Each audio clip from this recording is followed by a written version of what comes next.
సభ్యులు అడిగినటువంటి ప్రశ్నకి నేను సమాధానం చెప్పాను అధ్యక్ష. ఎందుకంటే ఇంకా అన్ని శాఖల్ని కూడా ప్రయారిటైజ్ చేయమని చెప్పి అడిగాము అధ్యక్ష. ఎందుకనంటే శాఖల్లో వేకెన్సీలు సభ్యులు చెప్పారు 30% ఒక దగ్గర 50% ఒక దగ్గర ఇట్లా వేకెన్సీలు ఉన్నాయనేటువంటిది వాస్తవం అధ్యక్ష. అందరూ కూడా పబ్లిక్ లైఫ్లో ఉన్న వాళ్ళు అంటే పర్సంటేజ్ నేను కమిట్ కాలేను కానీ ఖాళీలు అయితే ఉన్నాయి.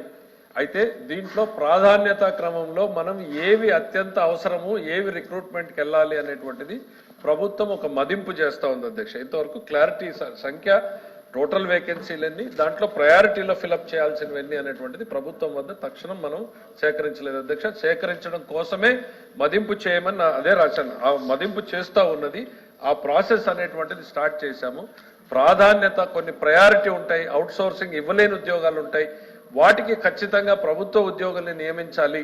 మిగిలినవి అవుట్ సోర్స్ చేయగలిగిన దగ్గర అవుట్ సోర్స్ చేయడము, కాంట్రాక్ట్ చేయగలిగిన దగ్గర కాంట్రాక్ట్ చేయాలి అని ప్రయారిటైజ్ చేయడం కోసమే ఈ కార్యక్రమాన్ని చేపట్టడం జరిగింది.